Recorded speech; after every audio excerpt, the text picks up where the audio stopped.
जबलपुर के civil lines की उनकी ओर से बेहद खूबसूरत मॉडल जो है वो तैयार किया गया है। हाँ बिल्कुल, आप सही बोल रहे हैं कि लगभग 2 से सवा 2 महीना लगा है। निश्चित रूप से लोगों की एक भावना यहाँ पे फ्लाईओवर से जुड़ी है और जब हमने फ्लाईओवर बनाया तो जनता सिर्फ फ्लाईओवर के नाम से आ रही है। संस्कारधानी जबलपुर में नवरात्रि का त्यौहार बड़ी धूमधाम से मनाया जाता है और यहाँ एक से बढ़कर एक दुर्गा पंडाल स्थापित किए जाते हैं और तरह तरह के नवाचार भी किए जाते हैं और ऐसा ही नवाचार जबलपुर में इस बार सिविल लाइंस में किया गया है।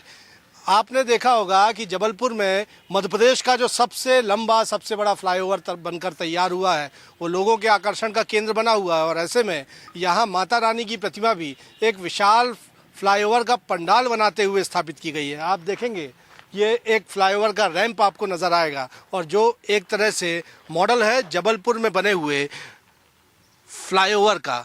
जबलपुर में 1100 करोड़ रुपयों की लागत से जबलपुर के मदन महल से लेकर दमोह नाका के बीच में फ्लाईओवर बनाया गया है और ये फ्लाईओवर लगातार चर्चा के केंद्र में है चूँकि जबलपुर को इससे बड़ी सौगात एक मुश्त कहते हैं कि फ्लाईओवर के नज़र पे पहले कभी नहीं मिली थी, लेकिन अब जबकि ये सौगात मिली है तो आप देखिए रिएक्शन और नवाचार देखिए। ये बाल दुर्गा उत्सव समिति है जबलपुर के सिविल लाइंस की उनकी ओर से बेहद खूबसूरत मॉडल जो है वो तैयार किया गया है फ्लाईओवर का। और मदन महल जब स्टे केबल ब्रिज बनाया गया है वो भी किसी भी रेलवे ट्रैक के ऊपर बनाया गया, किसी फ्लाईओवर का सबसे बड़ा सबसे लंबा स्टे केबल ब्रिज है उसकी प्रतिकृति आपको दिखेगी और ठीक उसके नीचे आपको विराजी दिखेंगी माँ जगत जननी दुर्गा जो अपने एक तरह से पूरे परिवार के साथ यहाँ भक्तों को दर्शन देने के लिए बैठी हुई हैं। बेहद सुंदर मूर्ति है और यहाँ आपको इनके दर्शन भी इस वक्त मैं आपको करवा रहा हूँ। कितना भव्य और दिव्य रूप है माँ जगत जननी दुर्गा का और उससे उसके साथ साथ फ्लाईओवर की ये खूबसूरत प्रतिकृति जो मॉडल है वो लोगों के आकर्षण का केंद्र बना हुआ है। इस वक्त मेरे साथ कमलेश अग्रवाल हैं। बहुत मेहनत की है, तकरीबन ऐसा लगता है कि महीनों का वक्त लगा होगा इसको तैयार करने में। हाँ बिल्कुल, आप सही बोल रहे हैं कि लगभग 2 से सवा 2 महीना लगा है और इस मेहनत के साथ साथ जो हम लोगों ने बारिश को झेला है उससे हम लोगों को बहुत परेशानी ज़रूर हुई क्योंकि माता रानी ने हम लोग की परीक्षा ज़रूर ली, मगर हम लोग का एग्ज़ाम हमने अच्छा दिए तो पास अच्छे नंबरों से हुए, मेरिट में आए हैं। क्योंकि कल और परसों जो जिस प्रकार से भीड़ जन सैलाब टूटा था, निश्चित रूप से लोगों की एक भावना यहाँ पे फ्लाईओवर से जुड़ी है और यहाँ पे लगातार लोग आ रहे हैं। आप देख रहे हो कि दिन में भी लोग आ रहे हैं, जबकि दिन में कहीं कहीं किसी भी पंडाल में जाते नहीं है, अगर लेकिन लगातार यहाँ पे दिन में भी लोगों का आगमन हो रहा है। ये फ्लाईओवर बनाना क्यों चुना था आपने?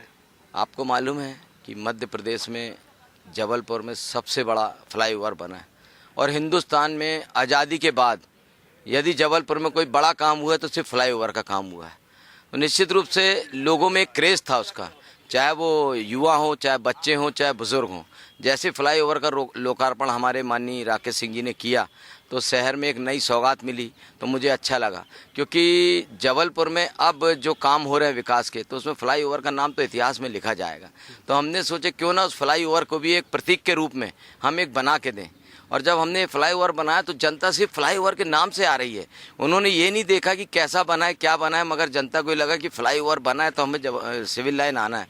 तो निश्चित रूप से हम लोगों की मेहनत सफल हुई और आज हज़ारों की संख्या में रात में हम लोगों को बहुत परेशानी जाती, इतनी भीड़ आती है, लेकिन फिर भी जनता की भावना और संस्कारधानी के लोगों में जो भावना है उन्होंने फ्लाईओवर देखा और माता रानी के दर्शन की। क्या संदेश दे रहे हैं यहाँ से आप लोग?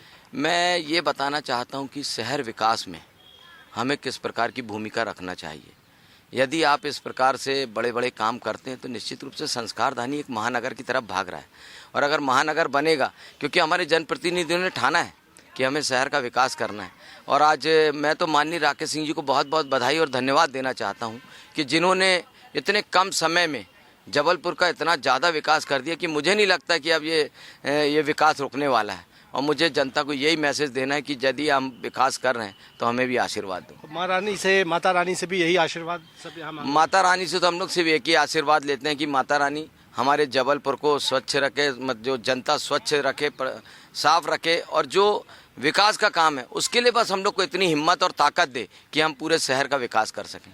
बहुत बहुत शुक्रिया। तो यह है कमलेश अग्रवाल, बाल दुर्गा उत्सव समिति के कर्ता धर्ता तकरीबन 2-2.5 महीने की मेहनत के बाद इनकी समिति ने यहाँ खूबसूरत फ्लाईओवर बनाकर तैयार किया है। लोगों के आकर्षण का केंद्र बना हुआ है। लोग फ्लाईओवर घूमने आते हैं और साथ ही दर्शन करते हैं माँ दुर्गा के। तो आप भी जब जबलपुर में नवरात्रि में घूमने निकले तो जबलपुर के सिविल लाइन्स में आकर इस फ्लाईओवर के दीदार ज़रूर करें, माता रानी का आशीर्वाद यहाँ ज़रूर लें।